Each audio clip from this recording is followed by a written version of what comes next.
Kung maalala nyo, tulad ng sinabi ko, matapos i-file ang impeachment noong February 5, na ito yung magaganap.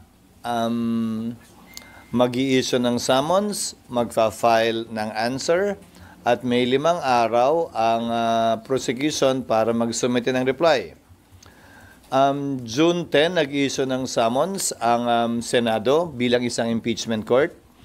June 23, last day, nag-submit ng answer ad cautelam ang ating ikalawang Pangulo.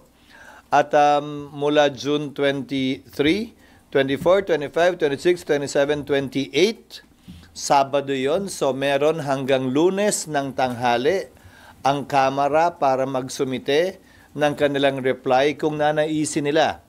Magsumite ng reply, hindi mandatory, doon sa answer ad cautelam ni VP Sara Duterte. Ang bakit noon of June 30, dahil hanggang doon na lamang yung kapangyarihan at authority ng Kamara at ng mga prosecutors nila na magsilbi bilang prosecutor dito sa impeachment trial. Sir, sabi ni VP Sara, hindi siya pwede i-compel na sumagot dun sa mga allegations o kaso na kapaloob sa articles of impeachment, considering na yung Senate Impeachment Court ibinalik sa Kamara yung articles of impeachment. Yun yung nakalagay sa answer niya at hindi para sa akin na komentaryohan yun dahil korte, impeachment court na, ang dapat tumugon doon kung sakasakali. Hindi para sa akin na husgahan yon o bigyan ng kulay yon. Tinatanggap namin yung kanyang sagot at yung posisyon niya. At dahil doon, meron siyang motion to dismiss na noong una, parang binatikuso ng tagapagsalita ng Kamara ang Senate Impeachment Court spokesperson dahil parang telegraphing or coaching the VP dahil nabanggit niya na yun ang pwedeng ang i-file ng Vice Presidente. Ulitin ko, hindi para sa akin na komentaryohan ang sagot ng Vice President. Tatanggapin namin yun bilang sagot niya doon sa summons na inisyo ng impeachment court. At hindi para sa aming komentaryohan yun na tama yun o mali yun. Sir,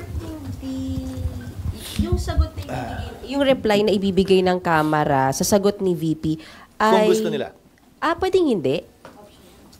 Pati naman yung answer, pwedeng hindi eh. What happens if hindi magbigay? Sa court na lang po sila magpapaliwanag? What happens kung hindi magbigay ng reply? Opo. Wala silang sagot dun sa sinabi ni VP Sara. Pero pwede pa rin po silang magpaliwanag pagdating ng impeachment trial. Hindi nawala yung right nila magpaliwanag or banggain yung sinabi ni VP. Tiyak ko pag-uusapan yon. Kung pag-uusapan yung motion na yon na nakapaloob sa sagot ni VP Sara, then bibigyan ng magkabilang panig ng pagkakataong ilahad yung kanilang argumento. Pero on a normal court, SP, pwedeng kunyari hindi magbigay ng answer pero sa mismong trial na sila magsalita. Pwede, hindi siya deemed or considered waived unless under exceptional circumstances hindi siya papayagan ng korte for being dilatory. Pero sa palagay ko, walang ganun dito. Isa pa, SP. SP yung ginagawa ngayon ng prosecution na halos maya't maya nagpe-press con sila. Ngayon pa lang sinasagot na nila yung sagot ni VP, katulad kahapon sa kay Attorney Bukoy. Is that normal? Is that okay? Hindi po ba sila patatahimikin ng impeachment court? Sa ngayon, hindi pa siguro dahil hindi pa naman nagsisimula ang trial. Pag nagsimula na kasi ang trial, dapat lahat ng gusto nilang sabihin doon na mismo sa trial.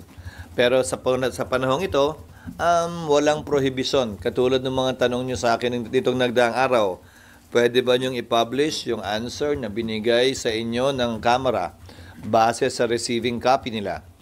Walang prohibition na gawin yon. Pero pag may trial na? Ibang usapin kapag may trial na dahil pwedeng magbigay ng kautusan ng impeachment court na limitahan o pagbawalan ang mga parties sa kaso na magsalita. Pero desisyon ng impeachment court yan. Sir, ngayong araw daw, isasubmit na yung certification ng Kamara na dumaan sa tamang proseso yung articles of impeachment. So kapag na-submit yun, babawiin na ba yung decision ng Senate Impeachment Court na i-refer back yung articles of impeachment? Hindi, dahil dalawa yung kautusang binitiwan ng Senado, kung maalala mo. Pero yung second yata, mahirap nilang i-comply hanggat hindi pa nagko-convene ng 20th. Kaya nga hindi pa kompleto yung compliance nila.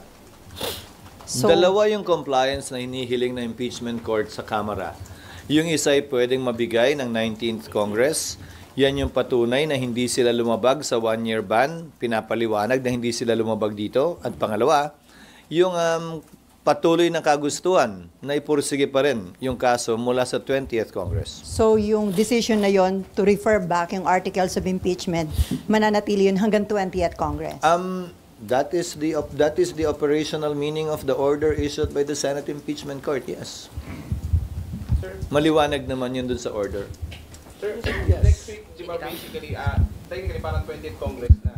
So, mapapalitan na, sir, may mga prosecutors, pero may mga na-retain pa rin naman. Then, yung 20th Congress papasok na rin. So, paano po yung magiging process lang? Hindi yun question kung mariretain sila. Desisyon ng Kamara yon. Pero ang issue ay, ang authority, ang otorisasyon na binigay ng 19th Congress sa mga prosecutors na re-elect man sila o hindi ay hanggang June 30 lamang.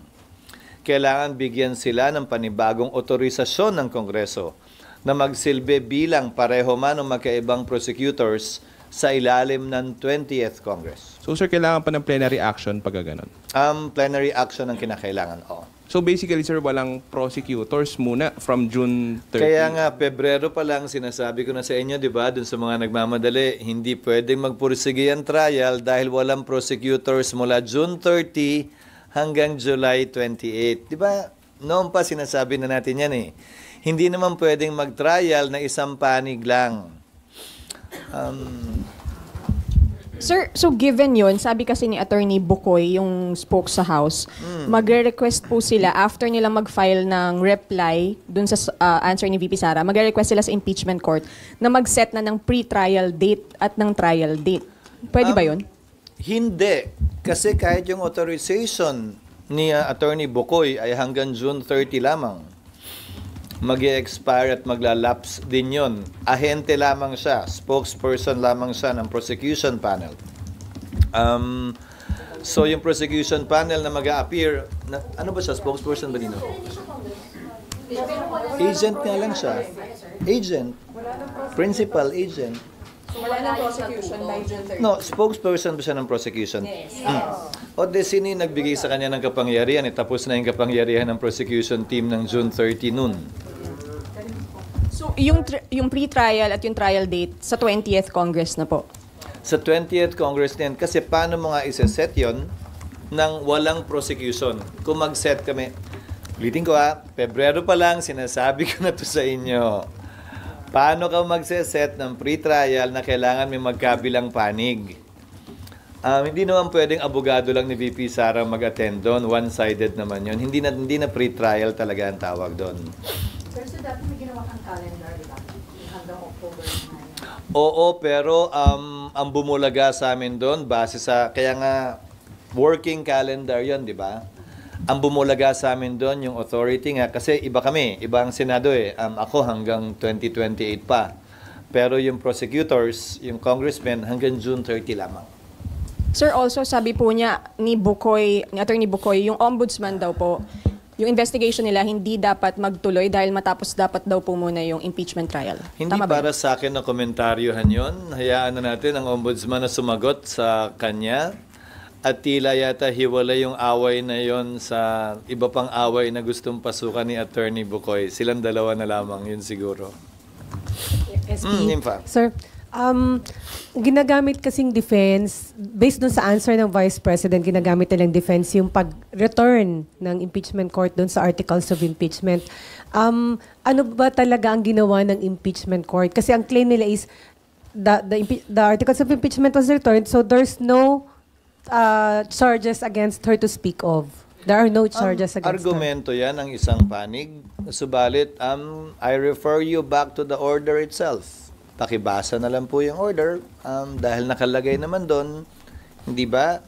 Return without dismissing nor terminating the case. Hindi ba nakalagay yun doon?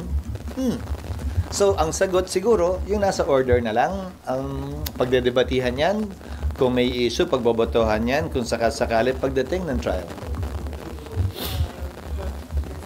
But I cannot, even if I am the Senate President, bilang tagapangulo ng Senado, hindi ko pwedeng dagdagan o bawasan pa yung pinagbotohang order ng Senado. So yun lang ang masasabi kong sagot dun sa ganung posisyon.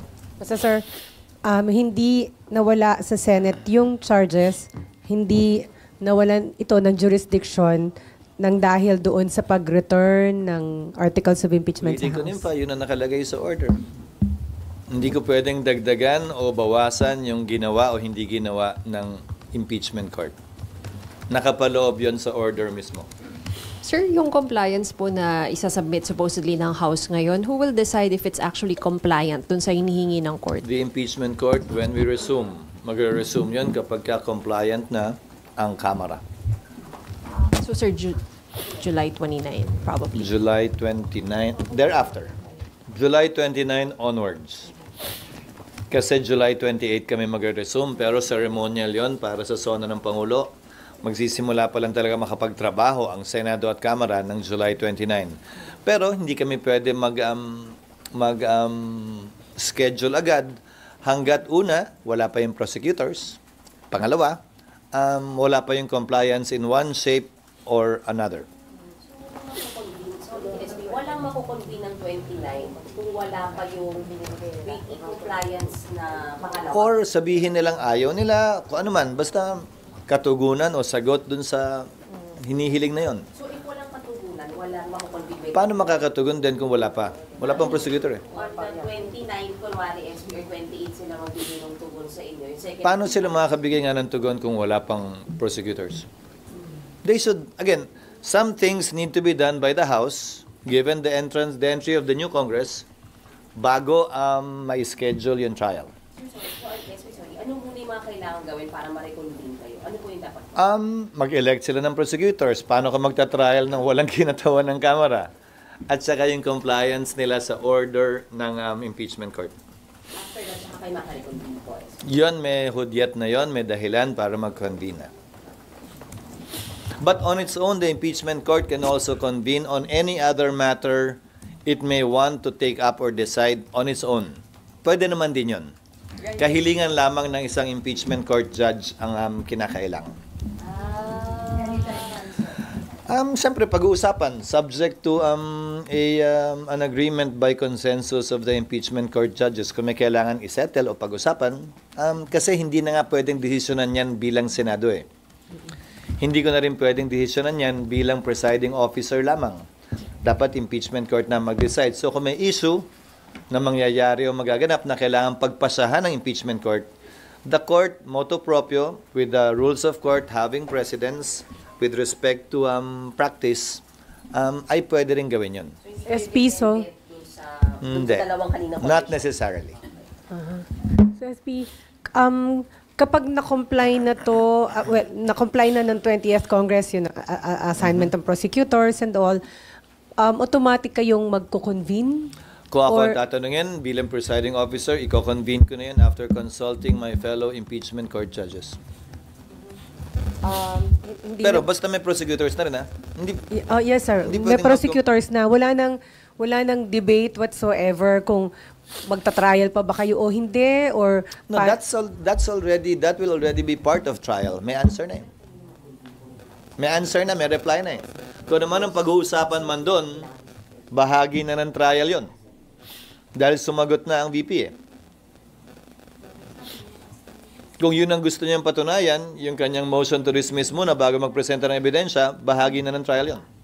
So hindi kasama, sir, hindi kasama sa proseso yung titingnan nyo kung tinatanggap ninyo yung answer sa summons, yung answer ng Vice President. Kasi Hindi para sa aming tanggapin o hindi tanggapin yung answer ng Vice President. Sagot niya yon at hindi namin siya pwedeng piliting sumagot ng ganito o ganyan o sa ganitong paraan. Sagot niya yon at tinatanggap namin yan. So there must be a trial talaga. Walang puwang SP yung possible ulit na pagtayo ng senador para ipa-dismiss kagaya nung ginawa nung mag-convene kayo. Yung answer with motion ni Vice President, baka pag-usapan yun. I mean, sir, kung sa senador ulit manggaling yung motion to dismiss. Bahagi na ng trial din yon. Kasi may pending motion, kumbaga may pending motion base sa answer, ha? May pending motion si VP Sara. Pwedeng ipagpaliban ng impeachment court yung pagpasa doon, pwedeng pagpasahan din. Trial na nga yun eh. Trial na lahat. Ano bang definition mo ng trial? I mean, sir, sorry. Ang trial ay hindi lamang naman presentasyon ng mga testigo. Ang trial kabilang yung mga pag-debate ng mga motion na gagawin ng magkabilang panig. Sorry, reform ko, SP. So, ibig sabihin, pwedeng pagkukonvene ninyo, pwede pa rin may tumayon para may motion to dismiss na senador, and then didesisyonan ninyo. Wala namang bawal ngang motion eh. Yun ang problema ko sa maraming nagsasabi ng kung ano-ano eh. Asan ba yung rule? Asan ba yung provision sa saligang batas o sa rules on impeachment na bawal ang ganito o ganyang klaseng motion? Hindi mo naman pwedeng pigilan eh. At dahil collegial body ang Senado bilang impeachment court, kapag kami nag-motion at may nag-object, hindi ba, sa tagal nyo sa Senado, ano bang gagawin? Pagbobotohan.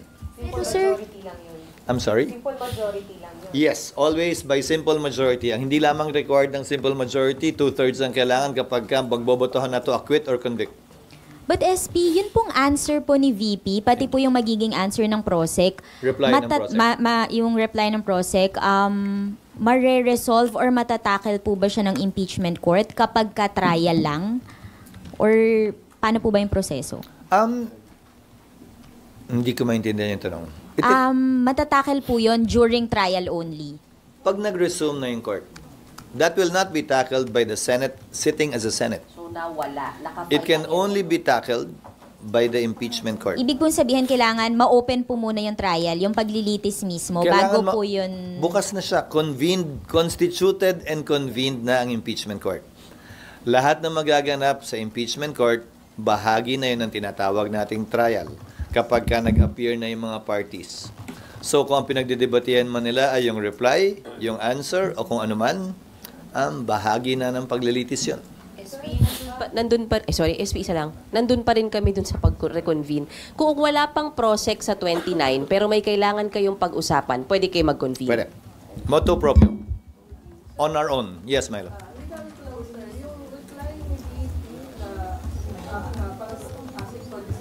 Walang reply si VP. Answer yung binigay ni VP. Answer ad cautelam. Hindi ko pa nababasa actually. Kayo lang yung nagtanong kanina eh. Na hindi ko pa nababasa yung answer dahil ng isang araw pa lamang yon. Kabibigay lang sa akin kanina mahigit 200 pages kasi kasama yung annex eh. Babasahin ko pa lang mamaya. I'm sorry? Based on the news report, sir, may ganung Kaya hindi ko pa nababasa. Kung meron man, the impeachment court will decide on that when we convene. Again, whether to decide on it or to set it aside for a later date. Pero automatic siya, sir, na you have to discuss it since may ganung request for dismissal. O kailangan may mag-motion. Someone has to bring it up. Binring up naman na sa answer eh. So, I presume her lawyers will do that. Hindi para sa akin, Milo, na pagsabihan yung lawyer ko nung gagawin nila o hindi. O kung kailan nila gagawin. Nasa kanila yun. Now that the parties are there, now that the impeachment court has acquired jurisdiction over the person of the Vice President, the parties are now there to make their corresponding and respective motions based on the interest of their client or position. Yes. Sir, clarification lang po. Yung answer ad cautelam ni VP asserts that the fourth impeachment complaint should be dismissed. Paano ipaprocess po yun ng impeachment court? So pwedeng pagbotohan na kung dapat bang i-dismiss based on the answer ad cautelam? Posible yon, pero ayokong pangunahan ang impeachment court. Yan din yung parehong ni-raise ng Vice President sa Korte Suprema. Sa pagkakaunawa ko. Base again sa newspaper reports at hindi pa base sa answer mismo. Hindi ko pa kasi nababasa eh. I think it's the same issue raised in the Supreme Court based on the one-year ban, one-year bar rule. So posible po, so kung pagbobotohan po, SP, simple majority lang. It can be dismissed by a simple Ulitin ko, majority. Simple majority ang kinakailangan sa lahat ng botohan, 2/3 ang kailangan to convict or acquit. But it begs the question, kung may simple majority ka to to dismiss, for example, then imposible ka na maka 2/3. Hindi ba? Correct. It's simple math. Kung manalo yung motion to dismiss, wala ng trial? Hindi, kung manalo nga yung anumang motion is by simple majority. Kung pagbobotohan man yon, edi clearly, walang 2/3 if ever. Di ba? Math would dictate that outcome.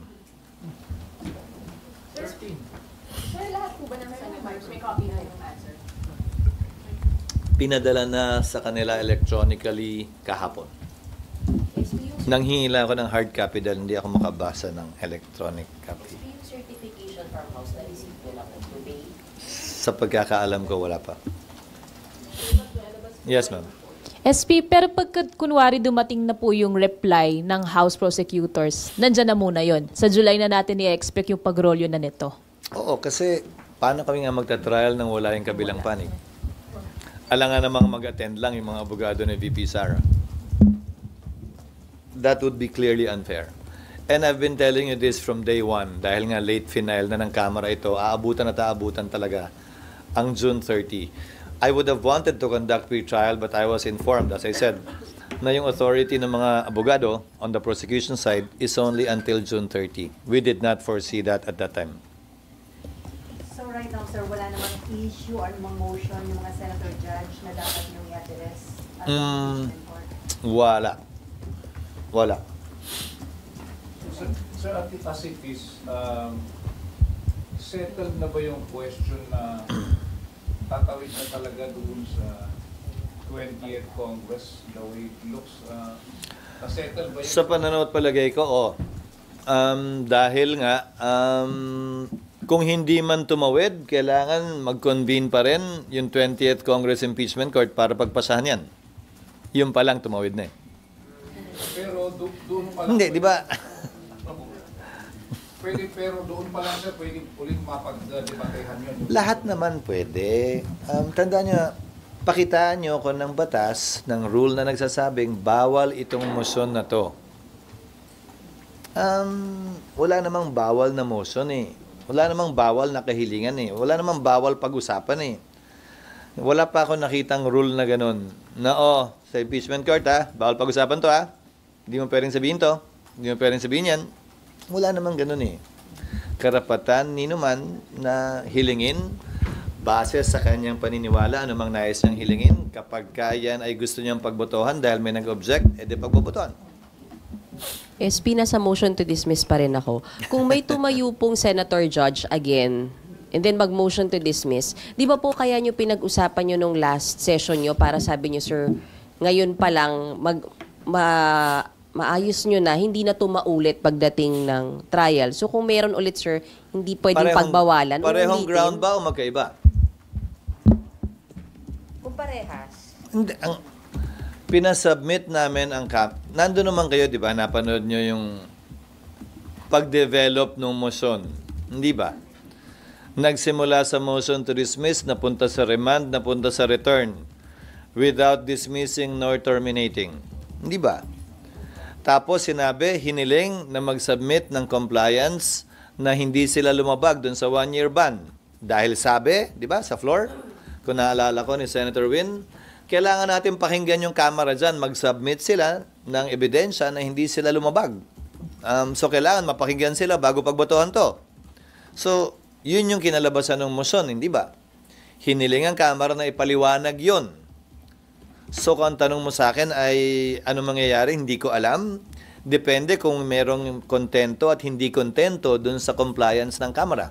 So pwede pa rin talagang i-discuss yung motion to dismiss even if na-discuss nyo na siya. Remand yung pinag-uusapan na.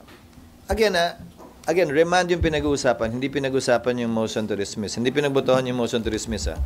So yung premise mo, hindi pangalawang beses pag-uusapan yan kung sakasakali. Dahil pinagbitohan ay yung return or remand. Sure. SP, this early, SP, meron kasing mga, kaya nagkakaroon din kasi, sir, ng mga apprehension or mga agam-agam na hindi yung actual na trial, yung nakikita natin na paglilitis kagaya sa korte. Gigil lang sila. Sorry. Yeah. Hindi ko trabaho. Pawiin yun. Nanggigigilan talaga sila dahil yung proseso, ulitin ko, Gaya ng sinabi ko nung nagsimula tayo kanina, lahat ng sinabi ko naman nung Pebrero pa lang pag-file, nagawa lahat yon ng Senado, kaya lang kulang na talaga yung panahon.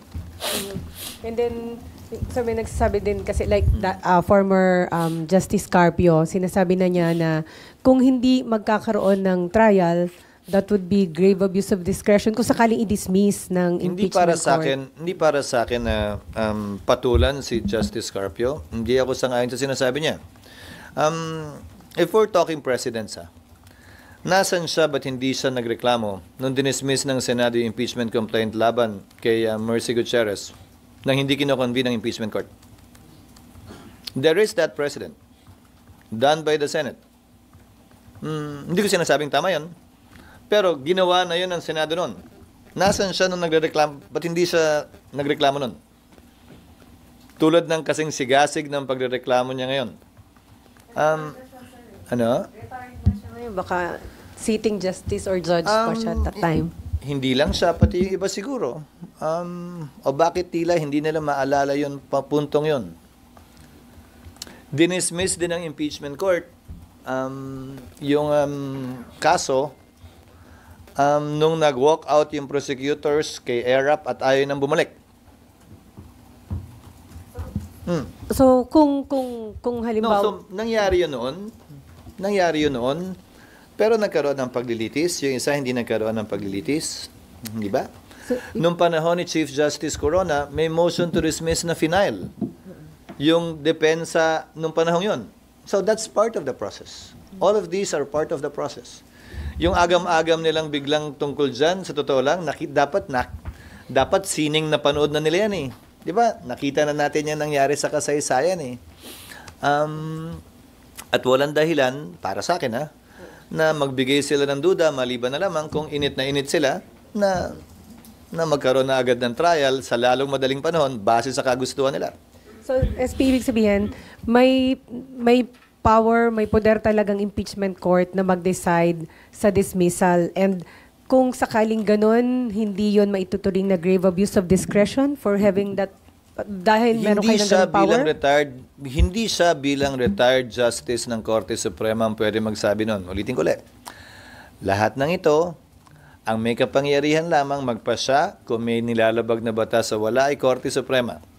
Hindi ako, hindi kami, hindi mga dating mahistrado, kung hindi yung mga kasalukuyang mahistrado ng Korte Suprema. Labas doon ang kapangyarihan to try and decide binigay sa Senado.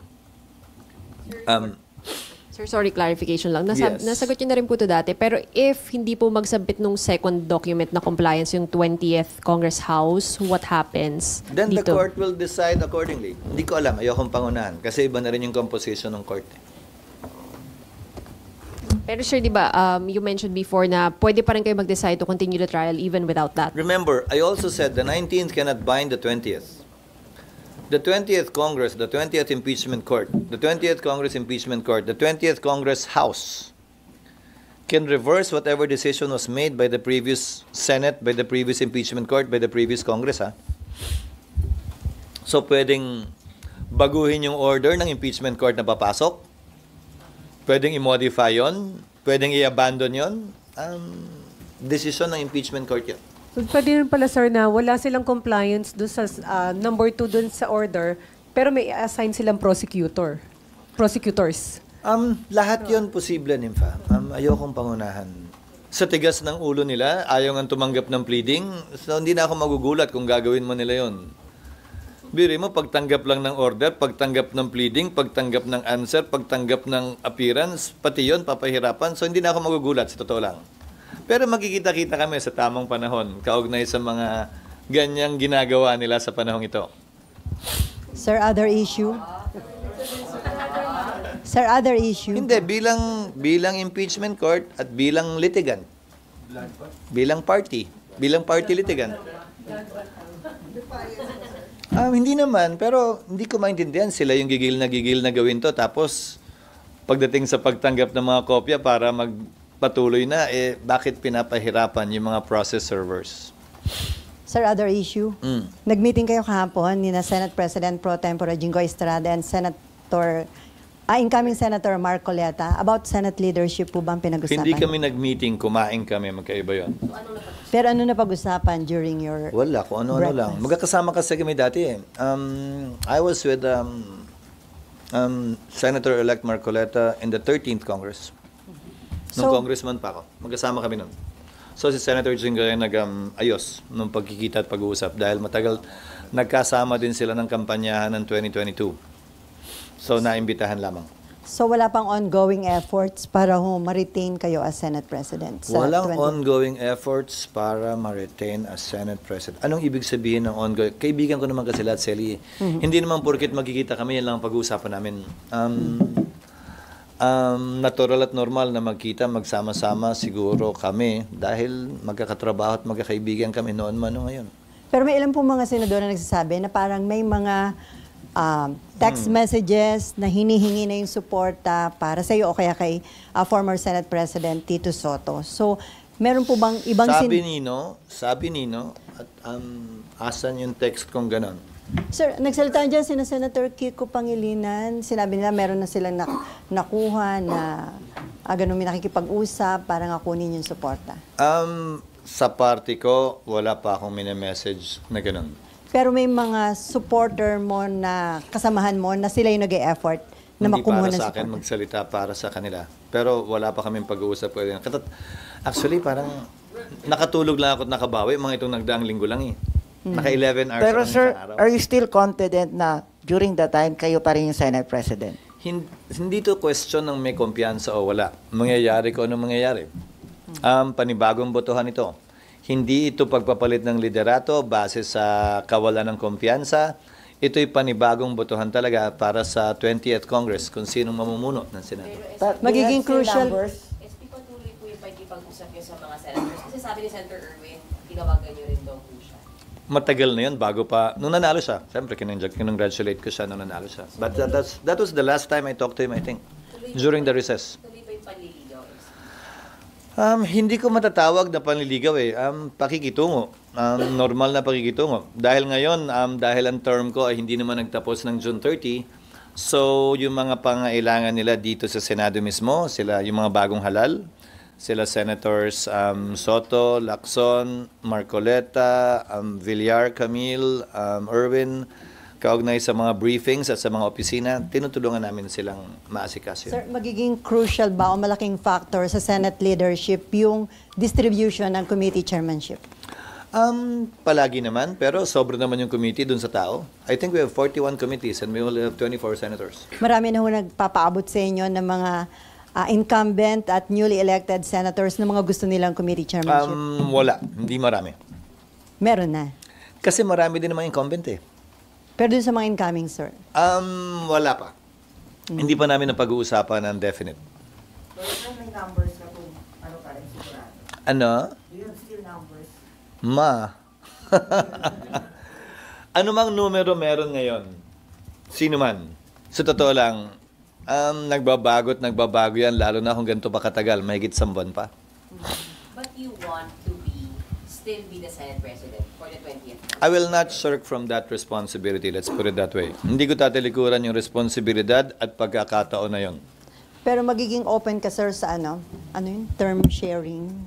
Hindi ko alam kung saan galing yun, kaya hindi ko kukomentaryuhan yan. Sir, pero Hindi pass- galing sa akin yan. Pwede maging option yun, sir. Hindi na pag-uusapan. Saan ba galing yan? Hindi, may mga previous kasi di ba na nangyari, sir? Bigla naalala niyo yung mga president dyan sa impeachment? Hindi. Ganon. Sir, other issue? Okay, other topics. Sir, So yun. Sir, other topic din ako. Other topic ka na? Apo. Ay, Kuya Raymond. Di yung usap-usapan kasi yung supposedly nag-release ng 150 billion daw na pork barrel para sa mga senators. May listahan sila doon na number 1 is Bulacan, 12B, 9B ang Sorsogon, and kaya dalawa yung pangalan nyo na nababanggit na gaano ba ito katotoo? Saan nanggagaling kung itong mga ganitong klase? Sa pagkakaalam ko, FLR ang malaking bahagi ng budget at hindi pa nare-release. Hindi ko pa nalalaman kung anong porsyento, anong lugar yung na-release at hindi. Pero sa pagkakaalam ko, dahil sa pag-review ng Pangulo, kung maalala mo, NFLR karamihan ng mga releases. Ng buong gobyerno, ng buong gobyerno. Hindi ko alam kung dahil sa eleksyon, hindi ko na rin natutukan. Pero may ganung nga listahan na may ganun talaga na list na up to 150 billion for senators. Hindi ko rin alam. Hindi ko rin alam kung saan nakuha yung total na yon.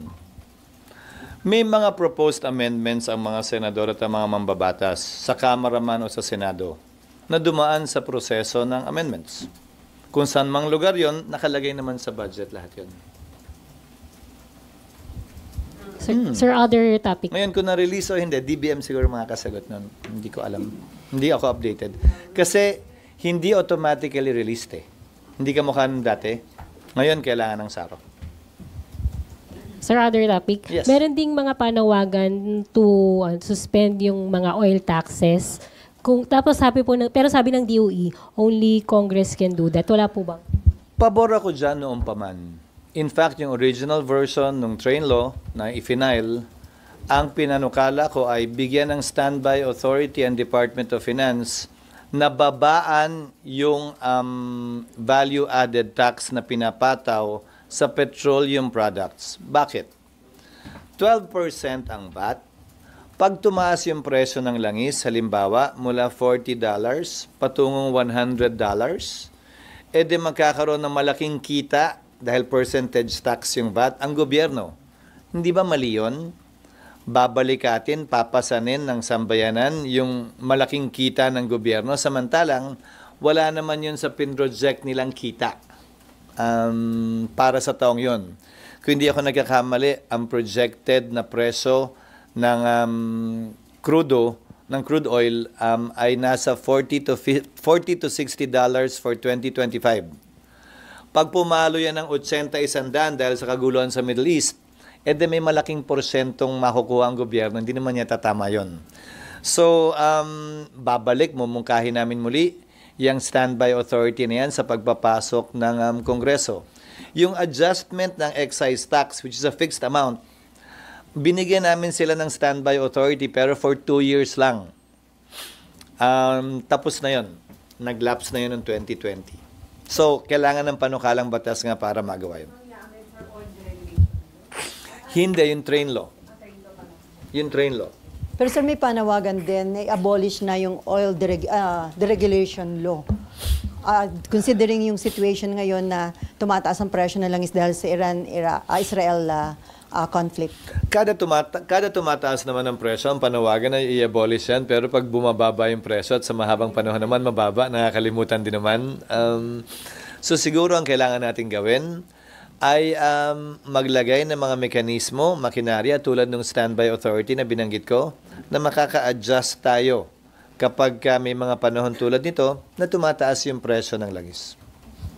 Sir, patanong lang po ito ng COMELEC reporter namin. Hingi lang po na reaction dun sa BARM Parliament Government Courtesy Resignation dun sa mga ministers and agency heads. Tsaka tingin niyo po ba makaka-apekto raw ito dun sa upcoming parliamentary elections sa October? Hindi pa naman. Malayo pa naman yung Oktubre. Tingin ko ginawa ito base sa nabasa ko dahil sa mga reklamo at hindi kontento si Sammy, yung kasalukuyang Chief Minister, sa performance ng kanyang mga gabinete. Kung maalala mo, nagpalit ng Chief Minister pero hindi naman pinalitan yung mga gabinete niya. So marahil oportunidad to para talagang mapatakbo niya ayon sa ninanais niya yung BARM. Sir, sa June 30, pwede na mag-file ng mga pet bills and resolution yung mga senators. Paano po yung magiging sistema? Di ba dati nag-uunahan para yung kanilang bilang number 1 sa listahan? Ginawa namin drawing of lots. Drawing of lots ang ginawa namin. Pagbabalik yan sa nagdaang practice ng Senado na para patas, parehas. Kasi ang inabutan ko, may priority ang Senate President, tapos yung senior. Ang problema mo, primus inter pares, o pareho lang naman ako dun sa iba. So para sa akin, drawing of lots na lang, hindi ako dapat mabigyan ng prioridad. Pangalawa, Pagdating naman dun sa mga senior, sa dami ng beses bumabalik yung mga dating naging senador, kailan pa magiging senior yung mga bago. So, sinubukan naming pantayin yung pagkakataon na makapag-file ng bill. So, first 10, raffle. Second 10, raffle. Tapos yung subsequent ones, first come, first serve na. So hindi na mangyayari yung nagpupuyat sila sir dito para mauna? Hindi na. Yung unahan lang. Lamangan, unahan, hindi na. Ulitin ko, dati kasi nga, Senate President, ang rule na inabutan ko last Congress, Senate President ang may first crack to submit 10 or 20 bills, followed by yung pinaka-senior na kinocompute base sa bilang ng term na napagsilbihan na. Mulat mula. So, ang mangyayari nga nun, yung mga bago, kahit na re-elect, parang hindi na sila, never sila makakaabot doon. Hindi ba? On your part, sir, ano yung mga bill na una nyo ipa-file? Fina-finalize pa lamang namin, pero dahil dito sa nangyayaring kaguluhan sa Middle East, isa na sa ipa-file namin tiyak yung standby authority na nais naming ibigay sa DOF o sa Presidente man na babaan yung value-added tax o i-fix yung excise tax. Ang pagdedebatihan na lamang ay yung threshold amount. Anong magti-trigger ng kapangyarihang yon ng Presidente? $80 per barrel ba? O ilang porsyento mula dun sa projected range ng presyo ng crude oil ang dapat natin pagbasihan? At ang pagbabasihan ba natin ay Dubai crude pa rin? O ang pagbabasihan natin ay yung MOPS of Singapore o yung Means of Platts of Singapore? Para sa akin, mas accurate yung MOPS. Pero sir, matagal pa yung proseso na yan kasi i-amend nyo pa yung batas. Hindi ba pwede yung executive branch i-suspend temporarily habang ganyan na situation? Hindi. Walang ganong kapangyarihan ng Presidente na suspendihin ang mga batas na ayaw niyang ipatupad. Walang kapangyarihan ng Pangulo magsuspende ng buwis. Ang pwede sigurong gawin o mangyari para sa akin ay pag-aralan habang recess ang Kongreso. Kung may mga tariff o duties pa na binabayaran, pwedeng tanggalin muna yon para hindi gaanong tumaas ang presyo sa panahong ito. Habang recess kasi ang Kongreso, may kapangyarihan ng Presidente, i-adjust ang tariff rates. Kung meron pa, hindi ko kasi kabisado kung meron pa, kung may mga duties pa ang produktong petrolyo. Considering yung situation, ipa-prioritize nyo po yan, yung bill na yon, yung standby? Imumungkahin namin sa LEDAC na ma-prioritize pero hindi para sa aking i-prioritize yon pag-uusapan sa LEDAC yan sa pagitan ng Kamara at ng Senado at ng Executive Branch. SP, tama ba? Yung ang Senate President, House Speaker, copy furnished kayo ng reports tungkol sa confidential funds and intelligence Pursuant funds? sa JMC, Joint Memorandum Circular, oo. So, meron din kayo nung confidential funds, yung report ng OVP and DepEd? Nung nauso yan, nung napag-usapan yan, tiningnan ko, parang iba yung hawak ng House sa sinusumite. Hindi ganun kadetalyado. Sa pagkakaalam ko, yung mga binabasa ng Kamara ay galing na sa COA. Hindi galing dun sa submission na naunang binigay na sa kanila at sa amin. So, wala kayo nung report ng confidential? Yung mga pangalang binabanggit na naririnig natin sa media, wala akong maalalang napansing ganun nung tiningnan ko. Pero pinapasa-pasa yan, nakalagay lang naman sa kahon doon pag sinusumite. Ang ayon sa Joint Memorandum Circular lang ay hindi pwedeng kunan ng picture, litratuhan o ilabas sa kwarto ni naman. Pero pwedeng ipakita sa sino mang miyembro ng Senado. Pero kung halimbawang kailanganin, kung meron doon at kailanganin sa impeachment trial, pwede niyong gamitin yun? Kung meron naman din ng Kamara, prosecutor sila, bakit hindi sila? Okay, doon na lang gamitin. Di ba? Kasi dapat pareho naman yung matanggap yung report. In theory, dapat pareho naman yun. Okay. Pero submission lang ang binibigay sa amin ayon sa GAA. And from this SP, dapat ba magkaroon ng reform or changes sa reporting ng confidential and intelligence funds? That is a subject matter of the Joint Memorandum Circular and the special provisions of the General Appropriations Act.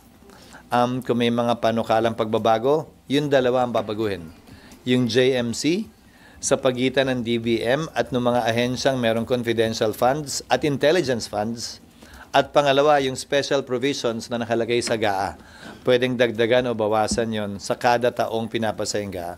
Nakikita ba kayong necessity to review and make some changes doon? Base dito sa investigasyong napapanood natin at ginagawa, sa palagay ko, pwede. Dapat suri na tingnan kung paano pa ito may improve to increase transparency and accountability. Sorry, ST, babalik lang po ako sa impeachment. Palatag lang po sana ng proseso para mas malinaw after po ma-receive yung answer ad cautelam ni VP and yung reply ng PROSEC. Ano po yung next step? Ano yung next doon? E di magko-convene na ang 20th Congress. Kailangan pumili ng prosecutors ang Kamara. Magsumite ng compliance base dun sa order ng impeachment court. Tapos mag-i-schedule ang impeachment court ng trial date. Kung may humiling base sa pag-uusap ng mga impeachment court judges na may bagay na motopropyong pagpapasyahan o kailangan pagpasyahan ng impeachment court, pwedeng mag-convene nang hindi kinakailangan tawagin pa yung magkabilang partido, motopropyo nga, on its own. Parang yung mga pagpapasyang ginawa ng impeachment court, that was decided by the court motopropyo, on its own, without calling either of the parties. Yun. Hanggang doon lang ang pwede kong sabihin dahil depende na ngayon sa magiging aksyon ng mga partido. Sir, saan papasok dun yung possible silang mag-vote na agad by simple majority dun sa answer, dun sa motion ni VP Sara? Saan po doon sa process na yun? Pag nag-convene na yung impeachment court na nandun yung magkabilang partido. So, hindi pwede yun sa motu proprio, sir? Alin? Hindi po pwede sa motu proprio yun, sir? Kailangan Alin? nandyan sila dalawa. Hindi para sa akin kasing sabihin walang batas, walang listahan ng pwede at hindi pwede sa motu proprio. So ulitin ko, pag-uusapan, pagdedebatihan, at kung kinakailangan, pagbabotohan yan ng mga miyembro ng impeachment court. Hindi para sa akin na i-dicta yun. So, yung nakakonvene at nandun yung dalawang panig, trial na po yung tawag doon? Oo. So, sa trial lang po pwedeng mag-vote ng dun sa motion ni VP Sara? Oo, dahil motion niya yun. Motion niya yun eh. Ang tanong, ihirit ba niya yun o hindi? Hindi ko alam at ayoko magsalita para sa kanila at ayokong pangunahan sila. So, clarification, parang sa impeachment rules, sir, di ba parang nakalagay doon, ang voting lang is to convict or convict or not guilty or conviction lang. Parang gano'n. Hindi. Hindi ba gano'n? The Senate is the impeachment court is a collegial body, just like the Supreme Court or the Court of Appeals or the Sandigan Bayan. They decide everything by a vote. Di ba, Sandigan Bayan is divided into Sandigan Bayan, Court of Appeals, Court of Tax Appeals, and even the Supreme Court is divided into divisions. Tapos may en banc. Lahat yan pinagpapasyahan as a collegial body by a vote. So mananalo at matatalo ka sa kaso, maiiso, hindi maiiso ang ilang mga order, base sa botohan ng mga mahistrado. Minsan by consensus lang, kasi wala namang nag-o-object. So may maghihiling, wala nag-object, so wala nang botohan. Possible talaga, sir, yung dismissal without yung going through yung... Nandun ba talaga kayo, no? Lahat naman nga kasi talaga posible. Ulitin ko pero pwede rin namang, babalik ta rin ko, pwede rin may mag-motion, lika na, wag na tayo mag-trial, convict na natin ngayon na. They can also move that. I cannot prevent that from happening. But I will not vote for that.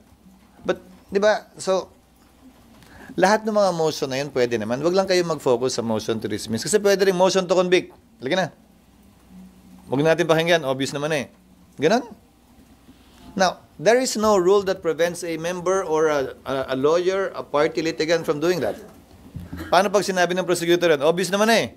Nakita nyo na sa TV, di ba? Article 2, Article 3. Wala nang presentahan na ebidensya. Butuhan na tayo agad. They can make that motion, but I will disagree with that motion. So all of these motions are possible. It cuts both ways. So yung motion to dismiss, sir, pwede nga siyang pagbotohan kahit walang process. Basa-basa. Ano na? Pwede siyang ano? Pwede yung pagbotohan, kunwari nag-moto proprio kayong nag-convene. Tapos may Alin yun? Anong motion to there is no motion to dismiss pending before the Senate. Impeachment court. What was voted upon by the impeachment court was a motion to return.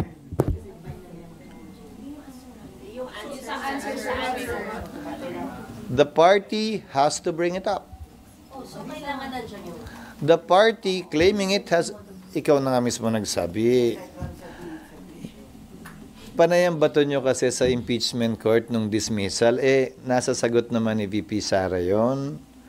Ngayon, kung sasabihin yun ng abogado o hindi, nasa sa kanya yun. Wala naman para sa akin na sabihin, magbibigay ako ng hint, pag nag-trial, ganon, wala naman ganon. It's up to them. It's not up for me to decide on that, nor to cajole them into doing it or not doing it.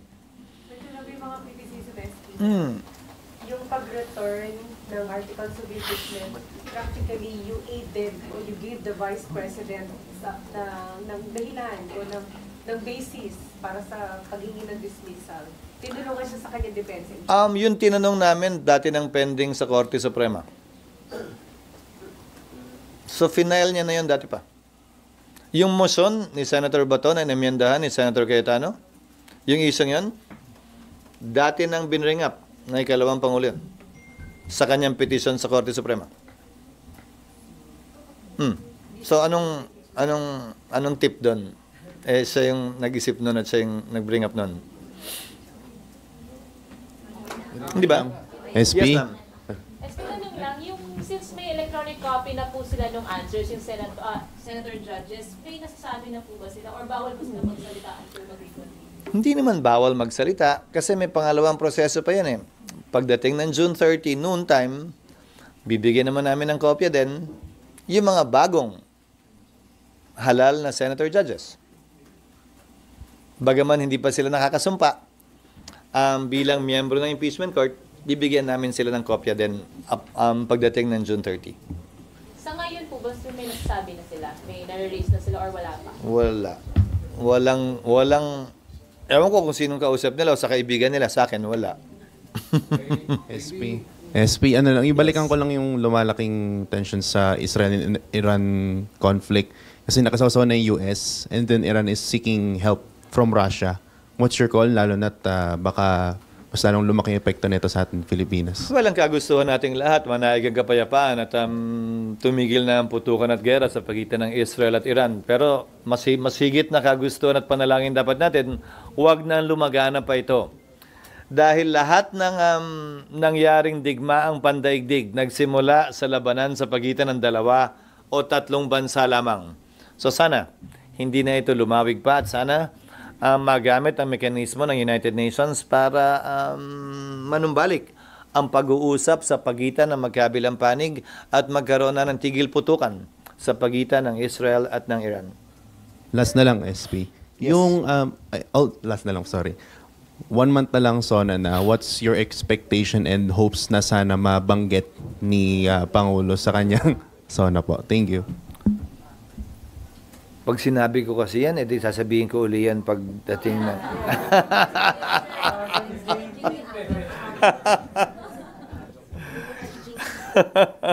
Hindi, ang tunay na kalagayan ng bansa. Kaya nga State of the Nation ang tawag yan. Sabihin ang tunay na kalagayan ng bansa. At pangalawa, kung anong hihilingin niya sa Kongreso ng mga panukalang batas na dapat ipasa. Pangatlo, yung direksyon, mithiin, pangarap at layunin na gusto niyang marating sa loob ng papasok na taon hanggang sa susunod na namang SONA. Sir, yung bagong senator judges, kailan po manunong? Pag nag-convene yung impeachment court. So not necessarily July 28? No. Pag nag-convene na lang yung impeachment court. Kasi pag nag-convene naman, dapat kasi sumumpa sila convene na yung impeachment court eh. Naka-convene pala yung impeachment court. So, sabay-sabay na. Saglit lang naman yun. Kaya sa magsumpa ka pa ng 28, hindi pa naman magko-convene yung court. Di ba? Mas maganda magkaroon muna ng presentation ng mga evidence bago pag-usapan yung mga motion to dismiss para may basis naman yung decision. Decision ng impeachment court yun. That is how things should ordinarily run. Yun mas maganda naman yan. Gano'n naman talaga dapat yung takbo. Pero ulitin ko, wala naman pwedeng pumigil nga na maghain ng kung ano-anong motion na gusto nilang ihain na pagpapasa ng impeachment court as they come along. Pero ang Senator Judge, alam pa ba nung paano sila, halimbawa isang mag-motion naman to dismiss o hindi na sila alam? Sa nakasulat nga, lahat na nagsasabing ganun. Saan ba nakasulat na bawal yun? Hindi. Hindi, saan nakasulat na bawal yon? Saan yung batas? Hindi, iba yung opinion. Yung judge sitting only as a judge, tapos yung defendant. Sui generis nga ang impeachment court eh. So, babalik ko ha. Lahat nung nagsasabing mali o bawal yung motion na ginawa ng isang senator judge, nasaan nakalagay? Na may mga motion na pwede, may motion na bawal. Nasaan yung listahan na yun? So, sir, tama si JP. Hindi, nasaan yung listahan na yun? Wala akong pakituro naman. Baka naman para makita rin namin, mapag-aralan namin. Kasi wala akong alam na listahan ng pwede at hindi pwedeng gawin, pwede at hindi pwedeng sabihin ng isang impeachment court judge. Bigyan ko kayo ng halimbawa. Nung impeachment ni Chief Justice Corona, nag-issue ng TRO ang Korte Suprema para pigilan ang pagbubukas ng foreign currency deposit account ni dating Chief Justice Corona. Naalala niyo yun? Ikaw, Sally, dapat naalala mo yun. Ha? No, oo. Ang ginawa nun, Ang ginawa nun, Hindi. Nag-caucus. Mas gusto niyo yun? Tapos, paglabas, in-announce ni presiding officer at that time, JP, na the senator judges voting in person or virtually voted 13-10 to follow the decision of the Supreme Court. Bawal bang pagbotohan yon? Ang tanong susundin ba natin yung desisyon ng Korte Suprema o hindi? Ganun. But that was done. And majority decided na sumunod tayo. So, hindi binuksan. Okay? So, they decided that through a vote. In caucus pa nga eh. Hindi ba dapat in open plenary? Mas maganda, di ba? Para nakita. But still, whether in caucus or in open plenary, nobody questioned the vote. So, officially, since it was part of the record, voting 13-10 in caucus, yung SETA nag-abstain kasi kulang, o baka kulang yung senador nun. Nagpasa ang impeachment court na sundin ang Korte Suprema. Di ba? Parang alanganin pakinggan yun? Pwede bang pagbotohan yun? Dapat bang pagbotohan yun? But the impeachment court did that. Kasi nga, hindi naman pwedeng, paano nyo mapagpapasahan kung gagawin nga ba ito o hindi? Bubuksan nga ba o hindi? Popwersahin ba, i-issue ba yung sabina o hindi? Ikaw contempt ba dahil ayaw pakita ng bangko? Pero pinagdaanan na yun ng impeachment court dati. So, hindi na rin makabago yung mga ganyan. Lahat nga kasi pinagbabotohan. Thank you, JP. Sir, diba? Dapat daw i-amend yung nasa Constitution para maiwasan yung ganitong debate, confusion sa usapin nga ng impeachment. Para klaro na. Doon ka, salitang 40, di ba? Nagkaroon ng... Well, true. True. Pero yung mga sumulat din ng Constitution, kaugnay ng forthwith, iba-iba din naman yung kanilang pananaw doon. May mga Constitutional Commission members na iba't iba yung pananaw kaugnay niyan. Okay? Salamat, SP.